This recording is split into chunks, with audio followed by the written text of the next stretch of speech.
kita memohon pertolongan kuasa Roh Kudus dalam renungan firman Tuhan pada hari ini. Mari bersama kita berdoa. Bapa yang baik, terima kasih Tuhan, Engkau masih menolong kami, menyertai, memelihara kehidupan kami hingga sampai saat ini. Bapa, kami sungguh bersyukur Tuhan pada hari ini kami boleh bersekutu kembali untuk belajar dari firman Tuhan. Kami mohon biarlah kuasa Roh Kudus yang memberi kami ilham, hikmat, pengertian, agar kami boleh menggali apa pesan firman Tuhan dalam pembahasan yang kami akan lakukan pada malam hari ini. Tuhan juga urapi kami semua, baik hamba-Mu yang akan memandu, menyampaikan materi, maupun umat-Mu Tuhan yang mendengarkan secara online, biarlah Tuhan yang berkati. Sehingga dalam lawatan Tuhan kami boleh kembali menemukan pesan dan pelajaran penting dari firman Tuhan malam hari ini. Kami serahkan segalanya dalam nama Tuhan kami Yesus Kristus. Amin. Bapak-Ibu sekalian, firman Tuhan pada edisi MBA hari ini diambil dari Injil Matius 4. Mari kita buka bersama-sama dulu. Injil Matius 4 ayat 1 sampai 11 tentang pencobaan di padang gurun. Injil Matius pasal 4 ayat 1 sampai 11. Saya akan membacakan buat kita sekalian. Bapak Ibu Saudari bisa menyimak dari Alkitab masing-masing di rumah ya. Kita mau melihat kembali apa yang terjadi dalam pencobaan di padang gurun. Injil Matius 4 ayat 1 sampai 11. Maka Yesus dibawa oleh Roh ke padang gurun untuk dicobai iblis. Dan setelah berpuasa 40 hari dan 40 malam, akhirnya laparlah Yesus. Lalu datanglah si pencoba itu dan berkata kepadanya, "Jika engkau anak Allah, perintahkanlah supaya batu-batu ini menjadi roti." Tapi Yesus menjawab, "Ada tertulis, manusia hidup bukan dari roti saja, tetapi dari setiap firman yang keluar dari mulut Allah." Kemudian iblis membawanya ke kota suci dan menempatkan dia di hubungan bait Allah. Lalu berkata kepadanya, "Jika engkau anak Allah, jatuhkanlah dirimu ke bawah, sebab ada tertulis, mengenai engkau, ia akan memerintahkan malaikat-malaikatnya dan mereka akan menatang engkau di atas tangannya, supaya kakimu jangan terantuk kepada batu." Yesus berkata kepadanya, "Ada pula tertulis, janganlah engkau mencobai Tuhan Allahmu." Dan iblis membawanya pula ke atas gunung yang sangat tinggi dan memperlihatkan kepadanya semua kerajaan dunia dengan kemegahannya. Dan berkata kepadanya, "Semua itu akan kuberikan kepadamu jika engkau sujud menyembah aku." Maka berkatalah Yesus kepadanya, "Enyahlah iblis, sebab ada tertulis engkau harus menyembah Tuhan Allahmu, dan hanya kepada Dia sajalah engkau berbakti." Lalu iblis meninggalkan dia, dan lihatlah malaikat-malaikat datang melayani Yesus. Ibu terkasih, demikianlah baca firman Tuhan pada hari ini. Nah, ada hal menarik dari teks yang kita baca tadi ya secara bersama-sama tentang pencobaan di padang gurun. Orang biasanya akan bertanya, apa sih bedanya ujian dan pencobaan? Apa bedanya ujian dan pencobaan? Kenapa Yesus harus dicobai oleh iblis? Apakah Allah itu memberikan pencobaan buat kita atau ujian? Nah, menarik Bapak Ibu sekalian, bahwa ternyata ada perbedaan antara ujian dan pencobaan. Saya ngecek di Kamus Besar Bahasa Indonesia, memang dalam kosakata Bahasa Indonesia, ujian dan pencobaan itu seringkali disamakan, ya.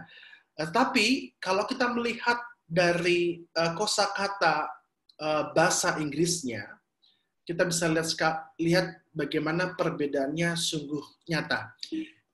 Ujian itu dalam bahasa Inggris biasanya diberikan dibahasakan dengan kata tes gitu ya. Anak-anak testing ya, ujian, tes. Nah, ujian ini, tes ini tujuannya adalah kita mencoba untuk melihat apakah orang itu mampu nggak melakukan hal yang baik. Dan tentu harapannya adalah berhasil. Jadi ujian itu tujuannya pada keberhasilan orang itu. Sekolah mengadakan ujian tentu dengan tujuan agar anak-anaknya semua lulus. Rasanya nggak ada ya guru mengadakan ujian di sekolah supaya nggak lulus, rasanya nggak mungkin. Setiap ujian pasti harapannya adalah lulus dan berhasil. Dan harapannya juga adalah supaya orang itu bisa terlatih, melakukan hal yang baik, dan semakin lama semakin teruji. Beda dengan pencobaan. Kata pencobaan dalam bahasa Inggris dipakai tempt, ya, temptation, ya, godaan, mencobai. Dan tentu harapannya adalah ketika orang dicobai, maka dia jatuh, maka dia salah. Dan tujuannya bukan pada keberhasilan tentu, tapi tujuannya pada kegagalan. Jadi tujuan orang dicobai adalah supaya dia gagal, gitu ya. Godaan-godaan yang muncul itu selalu pada ujungnya adalah kita gagal. Misalkan, lagi program diet nih, kita komitmen untuk menjaga pola makan sehat, gitu ya. Lalu tiba-tiba ada godaan, saya suka sekali dengan ilustrasi babi kecap, gitu ya. Ada godaan makanan enak, gitu ya. B2 kecap atau B2 panggang. Waduh, gimana nih udah janji mau menjaga pola makan dari lemak, tapi kita digoda, kita dicobai, kita di temptation, kita digoda agar gagal dietnya. Jadi ini bedanya antara ujian dan pencobaan. Nah, Yesus dicobai di padang gurun oleh iblis. Yesus dicobai dengan tujuan, iblis tentu berharap bahwa Yesus gagal. Iblis berharap bahwa Yesus itu mengikuti apa yang iblis rencanakan. Nah, kalau kita amati, Bapak Ibu, tentu semua sudah pernah baca ya teks ini ya. Ada 3 pencobaan yang Tuhan Yesus hadapi di padang gurun. Ini terjadi pasca Yesus dibaptis. Jadi ini fase awal sebelum Yesus melakukan tugas pelayanannya. Ya, ada 3 tentunya. Ketika Yesus lapar, lalu kemudian Yesus disuruh lompat gitu ya dari hubungan bait Allah, dan katanya coba aja nanti kan ada malaikat yang meraih engkau, ya, menentang engkau. Dan ketiga adalah Yesus digoda, dicobai, diberikan segala kekuasaan kalau engkau menyembah aku. Dan ternyata apa yang Yesus alami dalam pencobaan di padang gurun itu serupa dengan apa yang dialami oleh bangsa Israel. Kita bisa melihat ada satu keterkaitan antara apa yang Yesus alami, pencobaan apa yang Tuhan Yesus alami, terkait erat dengan ujian yang Israel alami kala itu. Yang pertama, kalau kita masih ingat ya, setelah Israel melewati Laut Teberau atau Laut Merah, ya, kita bisa melihat ada satu gambaran tentang pembaptisan massal setelah Israel itu lepas dari Mesir, kemudian mereka lepas dari Mesir, dan sebelum mereka sampai ke seberang gitu, mereka harus melewati Laut Teberau yang Allah bukakan jalannya, mereka berjalan dan kemudian keluar. Para bapak gereja, para ahli Alkitab itu melihat ada sebuah kemiripan tentang prosesi baptis, gitu ya, bahwa kita dibaptis dari budak dosa, dari yang bukan siapa-siapa, kita kemudian dibaptis, diangkat menjadi anak Allah, sama dengan Israel ya, dari bangsa budak, dari bangsa yang bukan siapa-siapa melewati Laut Teberau, dan ketika dia ketika mereka keluar, mereka berjalan di padang gurun 40 tahun, saudara, sebagai umat Allah. Nah, ini kita bisa melihat ada satu kemiripan ya. Yesus juga ketika mengalami proses pembaptisan, dia kemudian berpuasa 40 hari 40 malam. Yang pertama, Israel ketika mereka sampai pada tempat yang pertama, mereka lapar. Mereka lapar, lalu mereka diberi mana oleh Tuhan. Israel juga mengalami sebuah pencobaan perkara air ya, ketika mereka haus, gak ada air, lalu mereka bersungut-sungut pada Tuhan. Dan Musa mengatakan, kenapa engkau mencobai Tuhan? Yang akhirnya diberikan nama masa Meriba. Lalu Israel ketika menunggu Musa yang sedang menerima 10 perintah Allah, Israel tidak tahan menunggunya, dan kemudian mereka membuat lembu emas dan menyembah lembu emas. Ini sangat mirip kait dengan apa yang Yesus alami. Yesus lapar, dan dia dicobai oleh iblis. Ubahlah batu ini menjadi roti. Yesus juga digoda oleh iblis untuk mencobai Tuhan. Yesus, engkau kan tahu bahwa ada malaikat-malaikat yang akan menatangmu, ya, menyambutmu, menangkapmu kalau engkau jatuh. Coba aja jatuhkan. Digoda buat mencobai itu. Yesus juga dicobai bahwa Tuhan, kata iblis, lihatlah kekuasaan kerajaan dunia, semua akan kuberikan kepadamu kalau engkau menyembah iblis. Nah, bedanya Israel dengan Kristus adalah apa? Kita semua bisa menduga dan tahu bahwa Israel itu gagal. Ketika lapar, mereka bersungut-sungut. Lalu kemudian Tuhan memberikan mana. Tuhan mengatakan, ambil secukupnya, ya, satu orang, satu gomer begitu ya. Jangan ada yang kelebihan, tapi ada juga yang serakah. Ketika di masa mereka kembali bersungut-sungut, padahal mereka tahu bahwa Allah menyediakan mana. Tapi ketika perkara air, Israel kembali bersungut-sungut, bahkan menuduh Musa hendak membunuh mereka. Mencobai Tuhan di masa. Gagal. Israel juga gagal ketika harus taat menunggu Musa menerima 10 perintah Allah.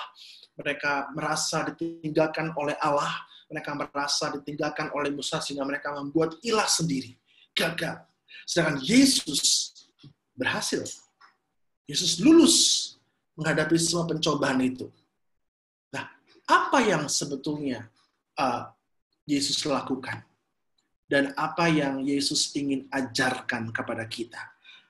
Pesan firman Tuhan apa yang dapat kita terima? Rema apa yang mau Tuhan kasih kepada kita pada malam hari ini? Mari kita kupas ketiga pencobaan Yesus alami, saudara. Yang pertama soal lapar. Iblis mengatakan kepada Yesus, jika engkau anak Allah, itu ada di ayat 3, jika engkau anak Allah, perintahkanlah supaya batu-batu ini menjadi roti. Iblis tahu kondisi Yesus kala itu lapar. Dan dia memulai dengan satu kalimat mengangkat tentang status anak Allah yang Yesus terima, yang Yesus pegang. Gitu. Kita masih ingat dalam peristiwa baptisan di Sungai Yordan, Allah berkata, inilah anakku yang kukasih. Jadi ada satu peneguhan dari Allah. Dan iblis mengungkit status anak Allah. Jika engkau anak Allah. Iblis menantang Yesus untuk membuktikan statusnya. Ayo, katanya kamu anak Allah. Buatlah, kamu lapar. Maka ubahlah batu-batu ini menjadi roti. Iblis mencobai pada titik lemah fisik kemanusiaan Yesus, yaitu apa? Lapar. Bapak Ibu, kalau kita tahu gitu ya, mungkin kita pernah mengalami orang yang lapar itu kan biasanya tidak bisa fokus, lalu cenderung untuk emosi, marah-marah. Nah, lapar adalah titik lemah fisik manusia. berada di titik di mana manusia itu mudah sekali jatuh. Ya. Ada juga orang kalau lapar belum makan biasanya agak ini ya, derdek gitu ya, gemeteran gitu, nggak bisa angkat yang berat-berat. Nah, iblis tahu bahwa ini waktu yang lemah bagi Yesus. Yesus adalah Tuhan, tapi Yesus juga manusia sepenuh-penuhnya. Jadi Yesus juga merasakan kemanusiaan kita, ya lapar. Nah, saudara, cobaan iblis ini masuk logika nggak? Masuk logika. Dan apa yang iblis katakan itu betul-betul dapat diterima. Yesus lapar. Kalau Tuhan lapar, di padang gurun 40 hari 40 malam, tentu kalaupun Yesus bawa bekal buat buka puasa kan pasti sudah habis. Dan barangkali pula memang tidak ada makanan di sana. Jauh. Masuk logika, kamu lapar. Bisa lemas. Bisa mati, gitu ya. Kalau engkau mati, maka misimu nggak jalan. Supaya jalan misimu, ya ubah aja batu jadi roti. Apakah Yesus nggak mampu mengubah batu jadi roti? Mampu, saudara. Dia mampu memberi makan 5.000 orang dari 5 roti dan 2 ikan. Masa nggak bisa mampu mengubah batu jadi roti? Yesus juga mampu mengubah air menjadi anggur. Mampu. Dan sekilas apa yang kita lihat di sini, apa yang iblis katakan nggak salah, bukan? Sangat masuk logika. Yesus memang mampu mengubah batu jadi roti. Nah, inilah manipulasi iblis yang sangat licik dan cerdik, Bapak Ibu. Yesus melihat sesuatu yang lain. Dia melihat ada hal lain yang lebih esensi daripada makanan. Yesus melihat ada satu hal yang lebih penting, yang utama daripada sekedar makan. Apa itu? Yesus kemudian berkata begini kepada iblis. Ada tertulis, manusia hidup bukan dari roti saja, tetapi dari setiap firman yang keluar dari mulut Allah. Yesus ingin menegaskan kembali bahwa dia tidak mau memulai misi dengan perintah iblis. Kalau seandainya Yesus kemudian, oke, aku lapar, idemu oke juga gitu ya. Lalu kemudian dia ambil batu, dia ubah jadi roti. Dan dia makan. Maka demikian Yesus memulai misinya dengan perintah dari iblis. Bukan dengan kehendak Allah. Yesus tahu bahwa ini hal yang esensi. Bahwa dasar dalam kehidupan yang dijalani bukan dari keinginan si jahat. Bukan dari kemauan iblis. Tetapi justru dengan kehendak Allah melalui firman Tuhan.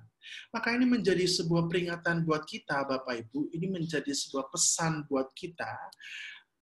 Dasar hidup apa yang selama ini kita jalani?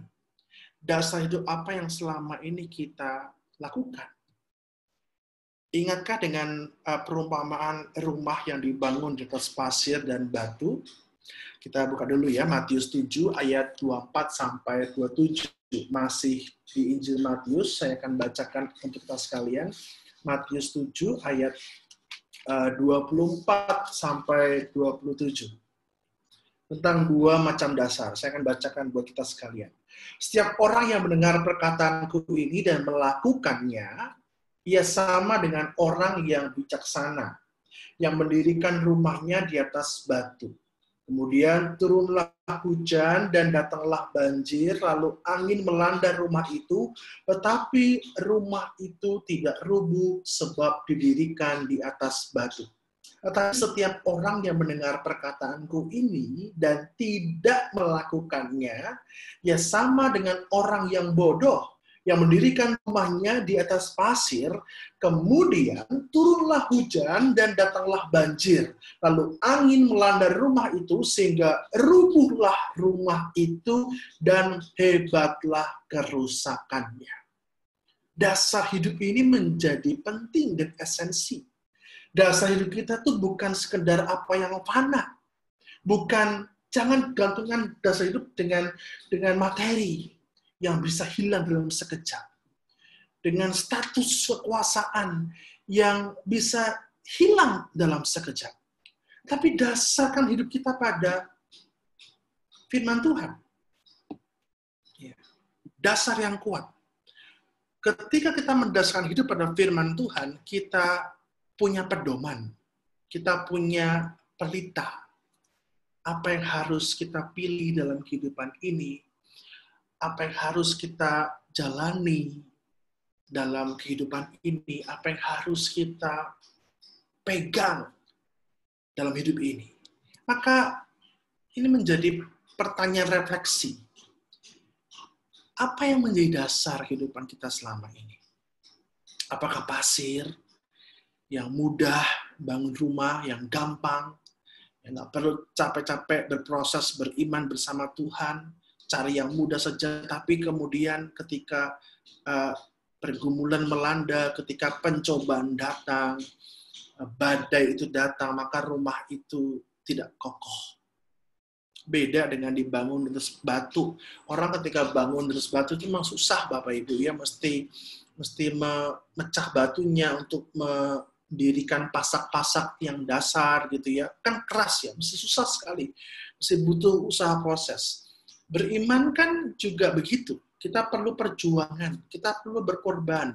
Berkorban waktu buat belajar firman Tuhan, berkorban untuk mengikuti, melawan, menyangkal diri kita. Itu sulit. Tetapi kita semua tahu bahwa ketika kita berjuang dengan dasar kebenaran hidup, itu firman Tuhan, maka membuat hidup kita tangguh, kuat, gitu ya. Tidak gampang jatuh dalam pencobaan. Tidak mudah untuk menukar hal yang prinsipil dengan hal-hal yang fana. Ada banyak orang rela menukar apa yang prinsip, apa yang esensi dalam kehidupan, prinsip imannya dengan sesuatu yang menggiurkan, dan lain sebagainya. Jadi pertama-tama kita diajak untuk kembali merefleksikan apa dasar hidup kita selama ini. Apakah roti, ya, makanan, kepuasan, nafsu kita yang selama ini mengendalikan kehidupan kita, atau ambisi kita sendiri, atau kebencian kita, atau luka-luka kita, atau kita menjadikan firman Tuhan, kehendak Tuhan, proses beriman kita, ketakwaan kita sebagai dasar. Yang kedua, saudara. Yang kedua, iblis kemudian kembali menggoda Yesus, mencoba Yesus dengan satu perkataan. Perhatikan. Jika engkau anak Allah, jatuhkanlah dirimu ke bawah. Sebab ada tertulis, mengenai engkau, ia akan memerintahkan malaikat-malaikatnya dan mereka akan menatang engkau di atas tangannya, supaya kakimu jangan terantuk kepada batu. Iblis menaikkan level, memanipulasi Yesus. Dia tetap menggunakan kata, engkau anak Allah. Tetap menggunakan status Yesus. Mempertanyakan status Yesus. Engkau anak Allah. Dan kemudian menambahkan firman di situ. Kalau kita perhatikan jawaban Yesus di pencobaan pertama, Yesus mengatakan ada tertulis, manusia bukan hanya hidup dari roti, melainkan dari sabdanya. Dan iblis mengambil jawaban Yesus, oke, jika engkau anak Allah, jatuhkanlah sebab ada tertulis. Wah. Ini pencobaan yang naik level, saudara. Dan bisa ngomong. Sangat menggoda sekali. Jika engkau anak Allah, buktikanlah, jatuhkanlah dirimu. Dan tentu malaikat Tuhan akan menatang engkau. Nah, jemaat terkasih, perkataan iblis ini masuk logika lagi. Bahwa betul Allah akan melindungi umatnya sesuai sabdanya. Betul. Dan iblis mengatakan, kalau begitu buktikan. Nah, ini menjadi persoalan. Persoalan adalah ada pada ajang pembuktiannya. Kalau kita percaya Tuhan melindungi kita, kalau kita percaya Tuhan menjagai kita, apakah perlu kita harus mencobainya? Ini terjadi pada bangsa Israel ketika di masa Meriba itu. Israel tahu betul, mereka sudah mengalami bahwa Tuhan memelihara hidup mereka. Mereka sudah mengalami ketika mereka dikejar oleh tentara Mesir, Tuhan menolong mereka. Ada tiang awan, tiang api, penyertaan Tuhan tidak kurang-kurang bagi orang Israel. Mereka lapar, tapi juga Tuhan memberikan mana buat mereka. Ini perkara air. Tidak ada air yang bisa diminum. Airnya ada, cuma pahit. Ada air yang bisa diminum. Tetapi mereka kemudian marah-marah kepada Tuhan. Mempertanyakan, Tuhan, Engkau ini memelihara kami apa tidak sih? Gitu ya. Kepada Musa, Engkau niat apa tidak sih menolong kami? Lebih baik kami di Mesir saja.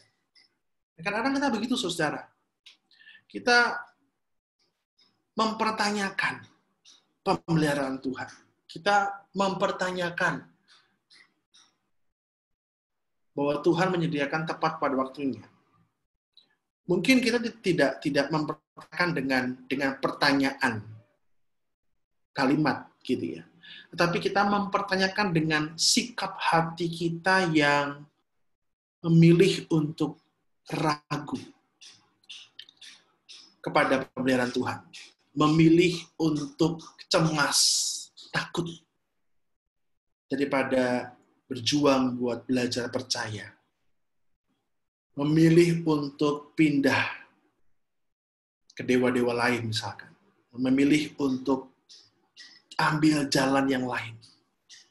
Apa kita sebegitu tidak percayanya pada perlindungan Allah sampai harus mencobainya? Yesus mengatakan, ada pula tertulis, janganlah engkau mencobai Tuhan Allahmu. Yesus kemudian menegaskan lagi dengan firman ya, yang sama. Bedanya adalah firman yang iblis kutip adalah firman yang dimanipulasi, yang disalah mengertikan. Firman yang Yesus kutip adalah firman yang dibenarkan. Nah, saudara, ini juga menjadi pesan buat kita, bahwa apakah selama ini kita mengerti firman Tuhan dengan pengertian yang benar, ya, dengan meminta hikmat dari Tuhan. Kalau masih ingat, ada satu peristiwa yang cukup bodoh buat saya gitu ya. Ada seorang pendeta di Afrika begitu.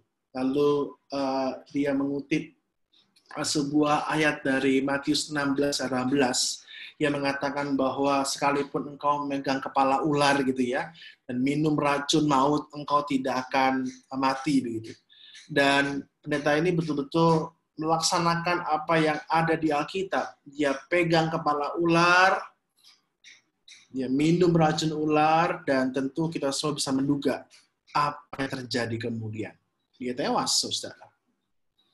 Nah, ini menjadi bukti bahwa membaca firman itu perlu hikmat yang benar. Supaya apa? Supaya kita tidak salah mengerti. Supaya kita tidak salah menafsirkan. Kita perlu buku tafsiran yang baik. Kita perlu hikmat Roh Kudus, itu yang terutama. Kita perlu mendalami dengan sungguh-sungguh. Jangan cuma asal caplok ayat Alkitab, gitu ya. Jangan cuma asal tafsir sembarangan. Ya. Terus belajar. Minta Tuhan untuk perbarui. Nah, maka saudara, pencobaan kedua ini memberikan pesan buat kita untuk selalu menguji pengertian kita. Ya, menguji apakah selama ini yang saya pahami dan saya percayai sesuai enggak dengan maksud Allah. Apakah selama ini saya hanya mengerti maksud Allah, firman Allah dengan pengertian tersendiri, atau kita minta hikmat Tuhan. Apakah saya sungguh mempercayakan diri kita pada Allah, pada pemeliharaan Allah, sampai-sampai kita mempertanyakan, sampai-sampai kita mencobai Tuhan dengan sikap hati yang cenderung untuk terus takut, terus cemas, terus ragu.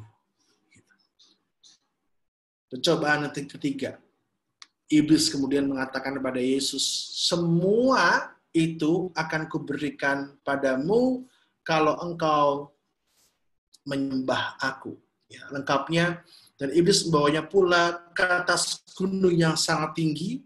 Ini mirip dengan Israel ketika menunggu di Gunung Sinai. Dan memperlihatkan kepadanya semua kerajaan dunia dengan kemegahannya. Dan berkata pada Yesus, semua itu akan kuberikan kepadamu jika engkau sujud menyembah aku. Nah saudara, ini pencobaan tentang jalan pintas dari iblis. Iblis tahu bahwa Tuhan datang untuk menjangkau dunia. Maka iblis memberikan penawaran, kerajaan dunia ini telah kumiliki. Kuberikan padamu, supaya engkau mudah menjangkau dunia. Saudara, secara selintas, ini tawaran yang menarik gitu ya. Kemanusiaan Yesus digoda. Wah, nggak perlu capek-capek nih untuk cari murid. Nggak perlu capek-capek untuk penginjilan. Nggak perlu capek-capek untuk mati di kayu salib. Ya, tinggal memiliki semua kerajaan dunia, maka akan mudah dikenal oleh seluruh dunia. Dunia akan mengenal siapa Yesus. Dan tentu akan mudah bagi Yesus untuk memberitakan Injil, ya, untuk mengatakan bahwa semua berdosa dan bertobatlah kepada Allah melalui dirinya sebagai juru selamat. Mudah sekali. Nah, saudara, ini godaan juga yang sangat menggiurkan buat kita. Ikut jalan Tuhan itu lama, ya, sulit, ribet.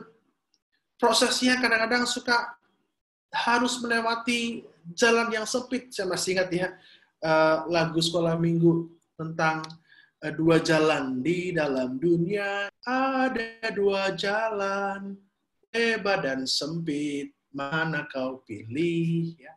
Yang lebar api, jiwamu mati, tapi yang sempit, hidup berglori.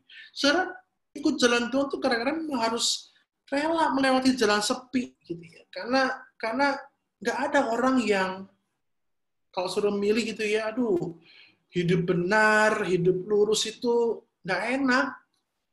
Penuh perjuangan, harus menyangkal diri, harus mengontrol kendali nafsu diri. Ikut jalan iblis itu enak sekali, cepat. Butuh duit banyak, gampang. Nyolong aja, nipu gitu ya. Korupsi aja, judi aja gitu. Cepat. Mau urusan-urusan pemerintahan gampang. Tinggal aja kasih komisi ya. Urusan-urusan bisnis gampang, kasih aja jalan pintas. Sangat menggiurkan, saudara. Tetapi yang menjadi pertanyaan penting buat kita adalah, dan ini menjadi godaan kita juga ya. Pertanyaan adalah, apakah jalan yang enak itu, jalan yang cepat itu sesuai nggak dengan kehendak Tuhan? Apakah dengan mengikuti jalan itu gitu yang kesannya mudah itu, apakah sesuai dengan jalan Tuhan yang benar, saudara? Dan kita semua tahu bahwa iblis adalah penipu yang ulung. Kita bisa bayangkan dari pengalaman hidup ketika ikut jalan iblis yang cepat dan enak itu, maka buahnya yang kita tuai adalah keburukan. Ada konsekuensinya yang harus dibayar. Maka ini menjadi pesan penting buat kita. Ya. Apakah selama ini kita memilih buat jalan pintas, atau kita mau taat setia pada jalan Tuhan? Yesus kemudian mengatakan di sini, enyahlah iblis, dia mengusir iblis. Sebab ada tertulis, engkau harus menyembah Tuhan Allahmu dan hanya kepada Dia sajalah engkau berbakti. Maka Bapak Ibu sekalian, Yesus menegaskan tentang siapa yang seharusnya kita sembah. kita ikuti, kita baktikan diri kita. Allah, Tuhan Allah kita. Dan ketika kita membaktikan diri kepada Tuhan Allah kita, maka kita tunjukkan dengan bakti hidup. Bakti itu memfokuskan hidup kita, menyerahkan seluruhnya, apa yang kita punya, apa yang kita jalani, dengan hidup yang berintegritas pada jalan Tuhan. Jalan Tuhan memang ada kalanya sempit, sepi, sunyi, ya, sangat tidak nyaman buat kita. Tapi itulah jalan yang kita tahu bahwa benar. Menjadi orang yang harus menjaga mulut kita untuk tidak bergosip, tidak memfitnah, gitu ya, tidak membicarakan hal yang jelek. Itu semua orang nggak suka. Orang sukanya udah ngomong apa adanya aja gitu. Orang mau fitnah, mau gosip, ya udah buat happy aja gitu. Tapi tahu bahwa itu salah. Kita tahu bahwa ketika harus korupsi, harus bermain curang, itu adalah hal yang gampang untuk dapat keuntungan daripada harus jujur, ya. Nanti kalau jujur tendernya bisa kalah lagi, kita nggak dapat pemasukan lagi, susah lagi. Caranya sunyi dan sepi, tapi kita tahu bahwa itu kebenaran. Dan setiap jalan kebenaran yang kita tuai pasti hal yang benar dan hal yang baik daripada yang cepat tapi hasilnya buruk. Maka kepada siapa kita berbakti? Bapak Ibu jemaat sekalian, maka dari itu ketika kita kembali belajar dari pencobaan yang Yesus alami di padang gurun dan belajar bagaimana sikap Yesus menghadapi pencobaan itu, belajar dari prinsip Yesus, maka kita bisa menemukan beberapa poin pelajaran penting. Yang pertama adalah selalu berdoa dan berjaga. Cobaan iblis itu bisa terjadi kapan saja, di mana saja, khususnya pada saat kita lengah, saudara. Rasul Petrus mengingatkan dalam kitab Petrus katakan bahwa iblis itu seperti singa yang mengaum-ngaum, mencari mangsanya. Singa selalu memperhatikan mangsa ketika lengah. Ketika mangsa itu lengah, maka dengan cepat akan ditangkap. Iblis juga sangat suka pada saat kita lengah, pada saat kita tidak berjaga-jaga. Karena itulah Tuhan Yesus kembali berpesan, seperti pesannya pada muridnya dan kita semua, berjaga-jagalah dan berdoalah. Berjaga dengan firman Tuhan, dalami firman Tuhan, dengarkan baik-baik pengajaran firman Tuhan. Kritisi setiap khotbah-khotbah, tafsir-tafsiran, apakah ini sesuai enggak dengan firman yang Tuhan katakan. Minta hikmat Roh Kudus untuk mengkritisi setiap pengajaran-pengajaran firman Tuhan yang kita dengar. Saya tahu di masa sekarang ini ada begitu banyak khotbah-khotbah gitu ya, pengajaran-pengajaran, tafsir-tafsir yang banyak gitu ya. Tentu bukan berarti mereka semua salah, tidak ya. Tapi kita perlu untuk mengkoreksi. Nah, bagaimana mengujinya, saudara? Yang selain kita mohon kuasa Roh Kudus, ujilah dengan begini. Suara Tuhan, suara firman Tuhan selalu mengarahkan kita kepada damai, sejahtera, kasih Allah. Kalau sebuah pengajaran firman Tuhan mengarahkan bukan kepada damai sejahtera Allah, tapi kepada sesuatu yang membuat kita merasa terintimidasi, maka perlu kita kritisi. Saudara, berjaga dengan firman Tuhan. Berdoa juga untuk mendekat dengan Bapa. Jangan pernah remehkan kuasa doa, saudara. Jangan pernah abaikan doa kita. Dengan berdoa kita dekat dengan Allah Bapa. Dengan berdoa kita menyatu bersama Kristus dan Roh Kudus. Dengan berdoa kita menyatu dengan tubuh Kristus, ya. anggota-anggota saudari kita, Tuhan Yesus. Berdoa supaya kita semua dikuatkan. Berdoa supaya kita tidak lengah. Berdoa supaya kita tetap intim dengan Bapa. Dan itu menjadi sumber kuat kita. Maka jemaat terkasih, berjagalah dan berdoalah. Itu menjadi pesan yang terus didengungkan. Yesus melewati semua itu. Yesus yang telah melewati semua percobaan itu, yang telah mengusir iblis, Dia ada bersama kita. Maka mari kita kembali ke dalam jalan hidup kita dan mengingat untuk terus berjaga dan berdoa agar ketika pencobaan itu terjadi, kita kuat dan tangguh. Seperti orang yang mendirikan rumah di atas batu. Kiranya Tuhan boleh menolong kita semua. Amin. Mari kita berdoa. Bapak yang baik, terima kasih Tuhan untuk pelajaran firman Tuhan pada hari ini. Terima kasih Tuhan untuk pesan-Mu yang boleh kami terima. Biarlah kami boleh terus berjaga dan berdoa, kami boleh terus menjaga hati kami dan pikiran kami dengan dasar firman Tuhan, dan menjaga iman kami dalam doa, mendekat kepada Bapa. Kuatkan kami Tuhan, dan teguhkanlah kami. Kami berdoa demi nama Tuhan kami Yesus Kristus. Amin.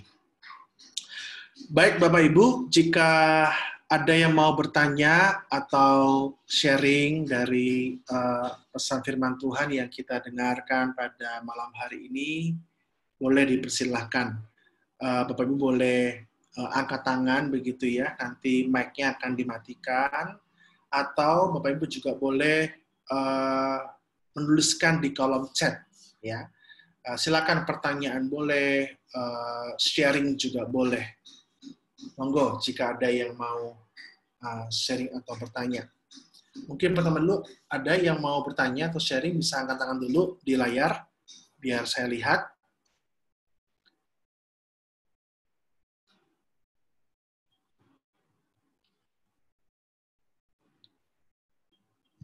Atau di kolom chat.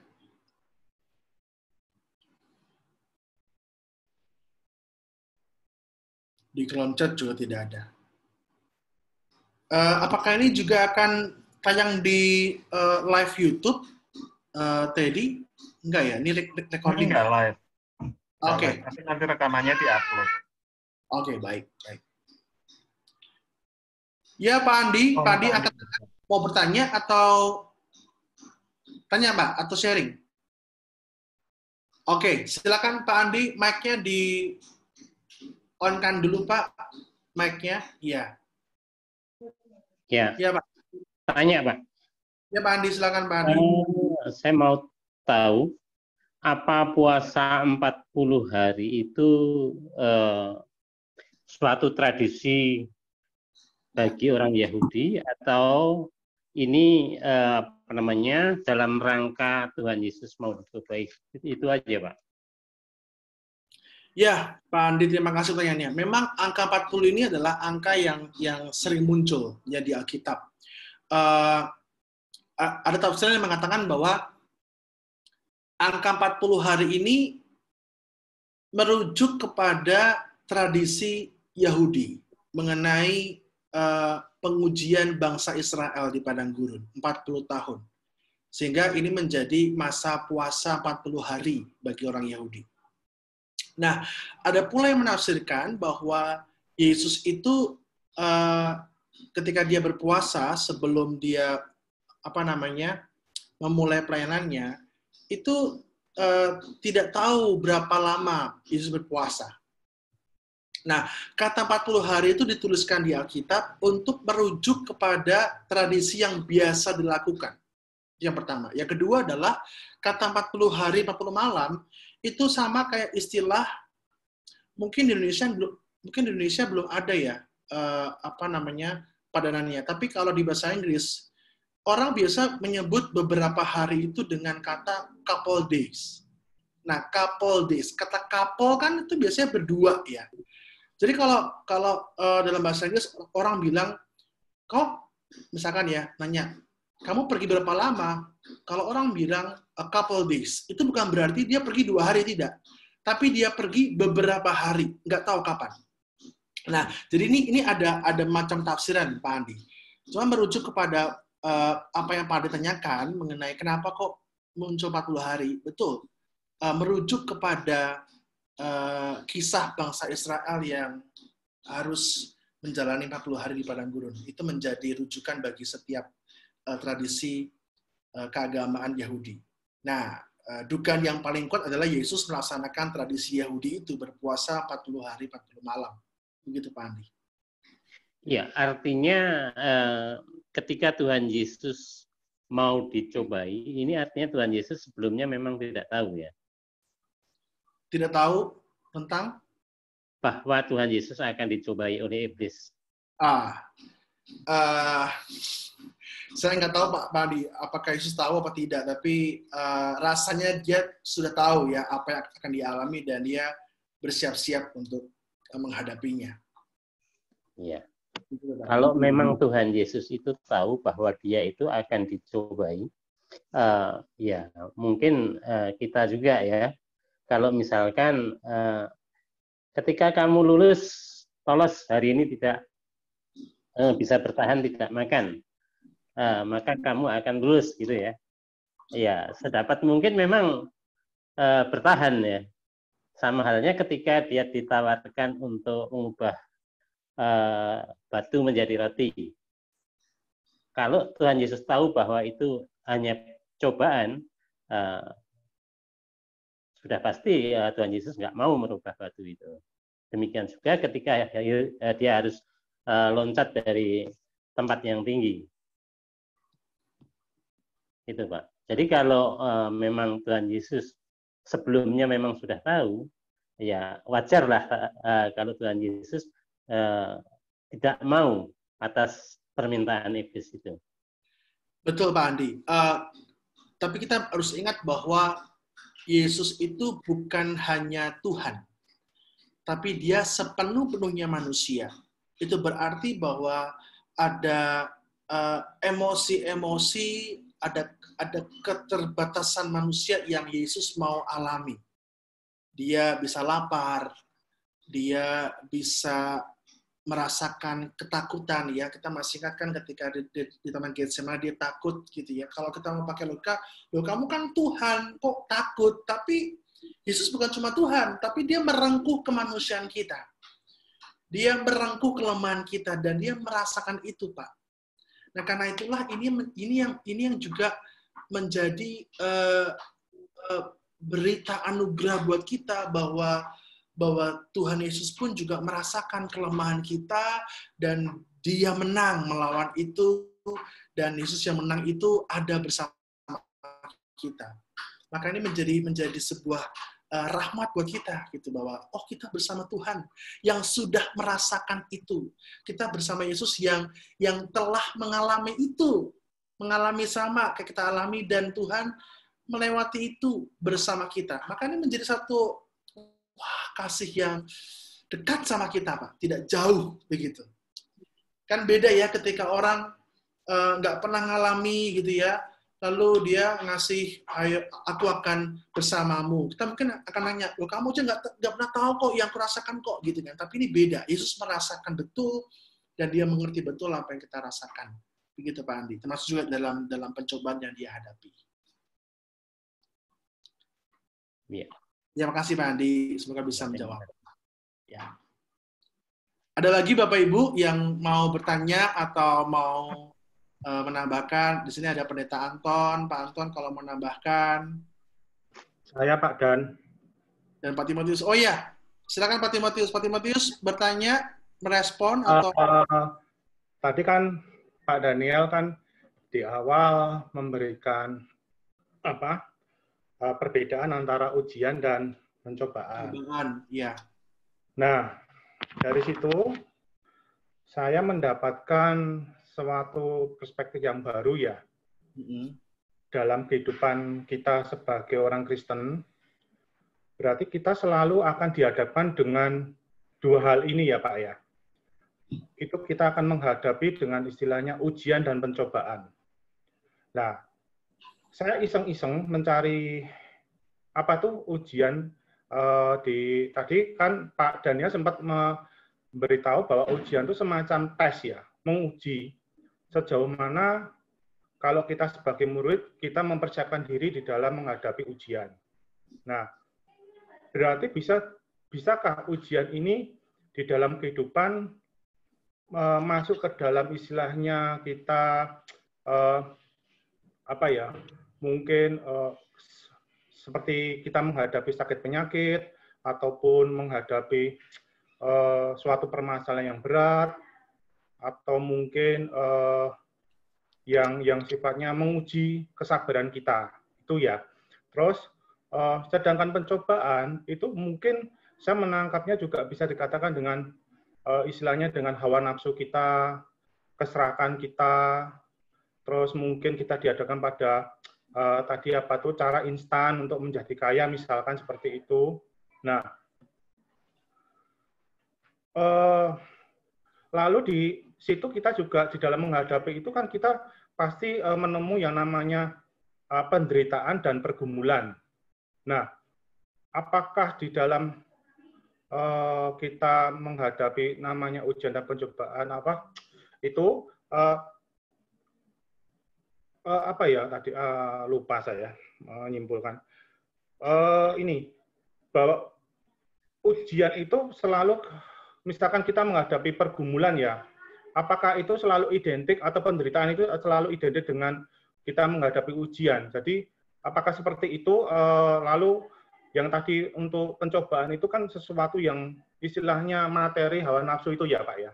Mungkin Pak Daniel bisa mencoba menerangkan lebih jauh lagi, Pak. Gitu, Pak.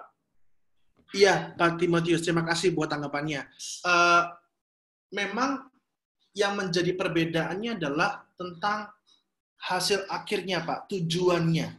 Kenapa itu dilakukan? Ujian itu tujuannya adalah untuk membuat orang itu bisa menjadi berhasil. Ya, sedangkan pencobaan itu justru tujuannya adalah menggagalkan. Iblis mencobai dengan tujuan agar gagal. Nah, sedangkan Tuhan kadang-kadang memberikan ujian buat kita supaya kita berhasil, supaya kita kuat. Nah, mengenai penderitaan yang terjadi, Pak Tim, itu bisa ujian, bisa juga pencobaan. Tergantung dari latar belakang dan konteks keadaan yang kita lakukan. Misalkan saya bercontoh, ya kita tidak bisa berdasarkan ini harus case by case gitu ya, harus berkasus-kasus. Saya contoh misalkan, contohnya begini, orang tahu kalau rokok itu mengandung racun, dan orang tahu bahwa rokok itu mengakibatkan resiko untuk kanker, gitu ya, dan segala jenis lainnya. Tetapi dia tetap merokok, tidak ada usaha buat menghentikan rokoknya, dengan alasan sudah kebiasaan, sudah terlanjur, terus rokok, hingga akhirnya dia sakit. Nah, ketika dia sakit, apakah itu ujian atau pencobaan? Bisa dua-duanya juga bisa. Tapi juga bisa juga salah satunya. Dia bisa menjadi pencobaan. Artinya adalah dirinya sendiri yang mencobai tubuhnya, gitu kan. Dia tahu itu salah, tapi dia terus lakukan sehingga dia sakit. Dan itu bisa menjadi ujian juga pada akhirnya. Ketika dia tahu dia salah, dia menyesal, misalkan dia menyesal, maka pencobaan itu berubah menjadi ujian. Sejauh mana dia bertahan dengan komitmennya. Contohnya dia divonis oleh dokter untuk, iya kamu harus berhenti rokok. Dan dia tahu bahwa dia salah, dia berhenti rokok nih, dengan sekuat hati. Tapi masih ada sakitnya. Maka sakit itu berubah jadi ujian buat dia untuk membuktikan bahwa aku mau terus komitmen. Ya tentu ada begitu banyak kisah lain Pak Timotius ya. pada akhirnya kita harus melihat case by case gitu. Apakah ini pencobaan atau ujian? Tapi yang jelas yang membedakan antara keduanya adalah tujuan pada akhirnya. Yang satu tentu harapannya berhasil, yang satu tentu gagal. Nah, Tuhan ketika memberikan ujian pada kita, firman-Nya mengatakan bahwa Dia tidak akan memberikan ujian yang melampaui kekuatan kita. Ya, ini sama seperti ujian anak sekolah kan, nggak mungkin ujian SD dikasihkan materi SMP misalkan, nggak mungkin gitu kan. Jadi tahu betul persis bahwa kita akan mampu melewati semua itu ujian. Tapi kalau pencobaan sengaja dibuat supaya kita gagal. Karena itulah kenapa kita perlu untuk berjaga-jaga dan berdoa. Dalam doa Bapa kami kita mengatakan, jauhkanlah kami daripada pencobaan. Nah, kadang-kadang Tuhan sudah menjauhkan nih dari pencobaan, tapi kita sendiri yang mendekat kepada pencobaan itu sendiri, alias mencoba diri sendiri. Begitu Pak Timotius. Sama satu lagi, Pak. Ya, Pak. Tadi tentang pergumulan, Pak. Seseorang sedang mengalami pergumulan itu apakah juga bagian dari ujian atau pencobaan, Pak? Pergumulan hidup. Yang namanya pergumulan itu ada banyak macamnya, Pak. Tapi saya percaya bahwa dalam setiap pergumulan kita yang Tuhan izinkan terjadi buat kita, tentu ada maksud dan juga ada alasan di balik itu. Sekali lagi, pergumulan juga harus dilihat, Pak, apakah itu ujian atau konteksnya tergantung pada situasi dan konteks dan isu apa yang digumuli. Misalkan, contoh gitu ya, pergumulan ekonomi misalkan, ya ada orang yang dia bekerja baik, jujur, lalu kemudian karena pandemi ini dia di PHK, ya dan dia kehilangan penghasilan, uang tabungannya yang dia simpan akhirnya habis karena masa pandemi ini. Apakah itu pencobaan atau ujian? Ujian tentu ya, karena ini menjadi sebuah ujian iman dia, ujian akan imannya kepada pemberian Allah. Gitu. Beda dengan orang yang kerja, lalu kemudian dia menghabiskan uangnya untuk bermain judi misalkan, akhirnya dia terlibat utang, ya sampai menyangkut sampai dia ngambil uang di perusahaan, akhirnya dia di PHK begitu. Nah, ini kira-kira pencobaan atau ujian? Saya rasa ini pencobaan karena dia mencobai dirinya sendiri. Jadi selalu dilihat konteks isu dan situasi yang dihadapi, Pak Tim. Semoga bisa menjawab ya, Pak Tim. Ya, makasih Pak. Ya, sama-sama. Ada lagi Bapak Ibu yang mau bertanya atau merespon? Baik, jika tidak ada, kita akhiri MBA pada malam hari ini. Apakah ada info lebih lanjut dari bidang 2? Mungkin Penatua Teddy yang hadir di sini mau memberikan informasi mengenai MBA. Ya, terima kasih Pak Pendeta Daniel atas sesi malam hari ini. Terima kasih juga Bapak Ibu, Saudara yang sudah join malam hari ini. Untuk MBA selanjutnya akan kita adakan tanggal 24 Agustus, itu dari Matius 4 ayat 12-17, itu tentang Yesus tampil di Galilea yang akan dipimpin oleh Pendeta Anton Karute. Ya, demikian pengumuman dari saya, dari Penatua Timotius atau Penatua Ina, apakah ada tambahan? Saya tidak ada, Pak Teddy. Cukup.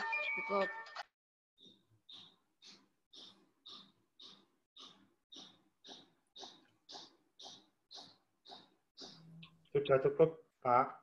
Cukup? Baik, mari bersama kita akhiri. Halo Bung Osan, apa kabar? Tidak ada ya? Nyala kameranya. Mari kita akhiri. Saya minta tolong untuk Pendeta Anton, bolehkah berdoa, Pak? Berdoa akhir, menutup MBA kita pada malam hari ini. Pak Anton, apakah masih di sana?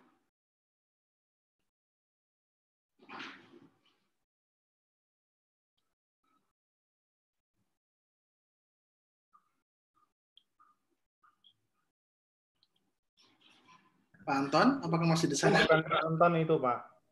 Mungkin Anton yang lain mungkin. Oh, tadi Pak nyala. Anton, Pak. Tadi Pak Anton tadi. Baik, kalau begitu saya minta tolong Penatua Timotius ya, Pak. Oh, udah. Kembali. Anton ada ini, Anton. Bisakah doa, Pak? Doa akhir, Pak?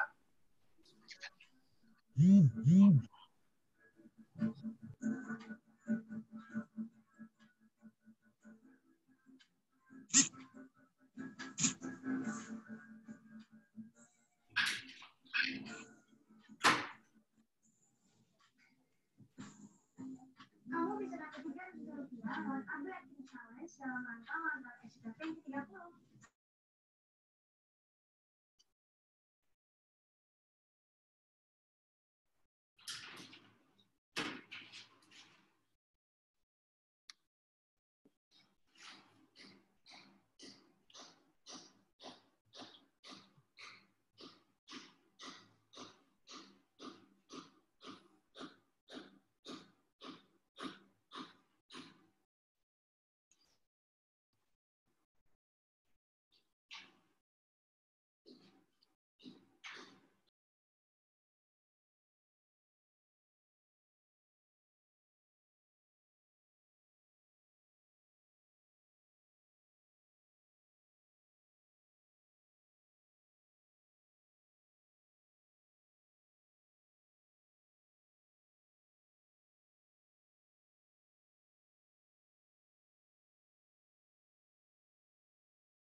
Iya, Pak Anton, terima kasih. Tadi mic-nya ke-mute, Pak Anton. Ya. Terima kasih, Pak Anton. Mari Bapak Ibu kita akhiri. Selamat malam semuanya. Tuhan memberkati. Malam. Selamat malam. Selamat malam semua. Terima kasih.